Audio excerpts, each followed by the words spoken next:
I know a lot of you are asking and thinking, what is sin? Many people have the wrong idea of what sin is. See, I can be wrong and you can be wrong, but the Bible is never wrong. I was talking with a young lady yesterday. She's a Mormon, and I asked her, what is sin? What is sin to you? And she said this: sin is when I don't do what the Ten Commandments say. Huh? And I had to explain to her a little bit. That gave me the inspiration to share today. What is sin? I'm going to tell you what the Bible says sin is today. The Bible says that sin is lawlessness, that sin is transgressing God's law, breaking the law of God, and that sin is to know the right thing to do and not do it. Man, if that's the level that we have to rise to, not break the law, know the right thing to do and always do it, or not, fall off, we're all in trouble. So let me share with you quickly about sin.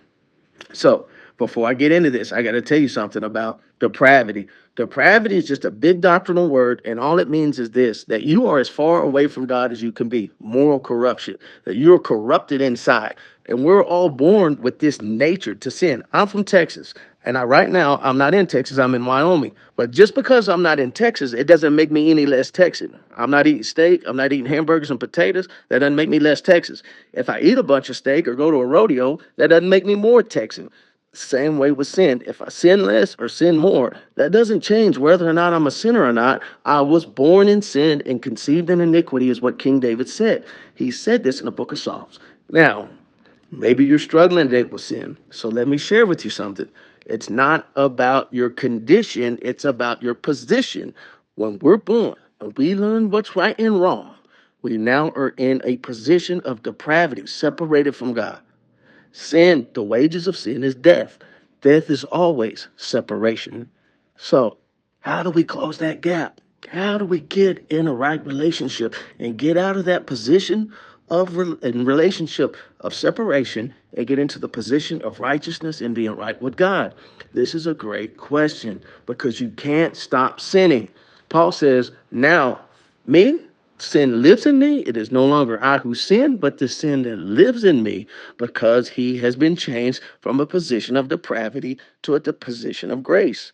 It's all about imputation. When Adam sinned in the garden, his sin account, his sinful nature, was passed on to me and you. Much like if I get a house from my family, they pass away, and the will I get the house, they owe $100,000 on the house. That debt is imputed to my account. I get the house, but I owe the debt. Same way with Adam. We get the life, but we owe the sin debt. Paul said this: I'm a debtor to sinners. I'm a debtor to both Greek and barbarians. I'm a debtor. I'm debted. So we have this imputation of sin into our account.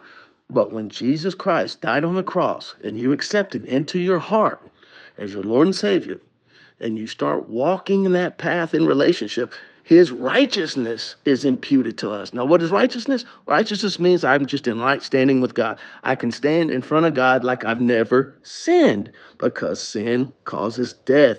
Death is just separation. If I cut my arm off, throw it over there on the ground, and it's apart from my body, it's going to die because it's separated from the source of life.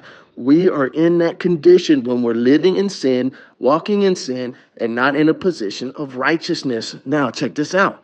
Many of us are struggling right now saying, well, I love God. I've accepted Jesus Christ, but I still fall into the same sin.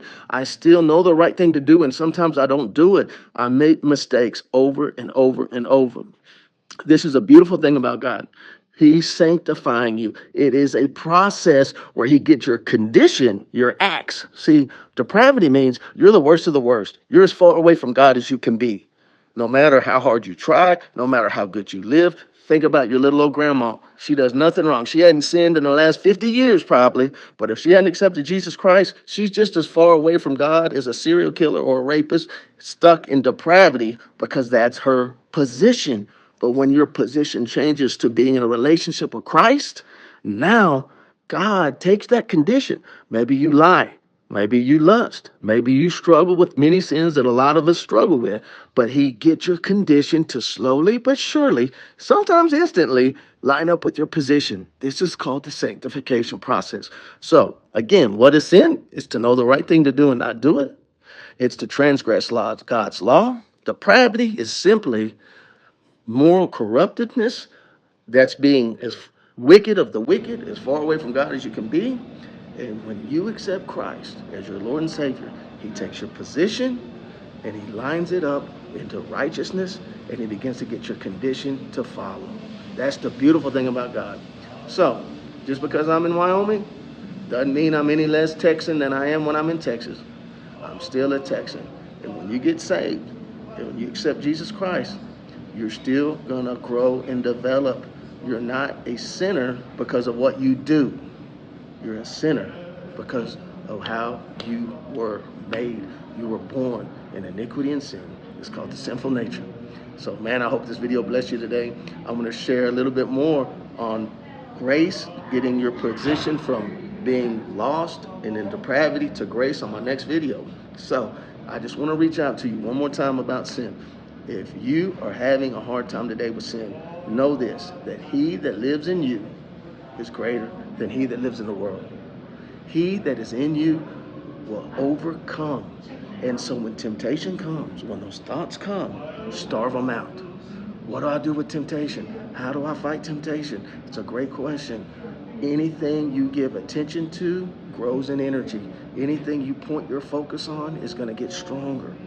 Deny it. Plead the blood of Jesus over your mind, your thought, and your heart. And ask God to give you the strength to overcome. The Bible says that no temptation has overtaken you except such as common to man. But God is faithful. And with the temptation will make a way of escape so that you may bear it. When that temptation comes, that's an invitation to sin. God is going to make a way, and the way is Jesus Christ. You open up your heart, let Jesus Christ begin to reign, and focus on what he's doing in your heart and your life. Get in the Word, get into prayer, get into Bible study. Here's a suggestion: get around people who are living the Christian life the way you want to. Your environment is so important. Who do you let put their hands on you? Who do you let speak into your life? Who are you hanging around? If I go to the barbershop long enough, I'm going to get a haircut. If I hang around people that are spiritual, I'm going to get spiritual. The Bible says if you hang around the wise, you will become wise. You hang around people more spiritual than you, you're going to grow and develop and become more spiritual. Here's a thought. If you're the smartest one in your group, you need a new group. If you're the most spiritual one in your group, you need a new group. Get around people that are going to stretch you, challenge you, hold you accountable. And remember, sin goes from being your position of depravity to your position of righteousness when you accept Jesus Christ and what he did on the cross. Remember this, guys. Always point your heart towards God, and let this message minister to you today. So if this message blessed you, I want to thank you. And continue to like, share, and subscribe, and follow me, and follow the next video that's right underneath me today if you want to see more on grace, getting your position from depravity to grace, and the bridge is Jesus Christ. Man, if this message blessed you, I hope you continue to follow. Have a great day.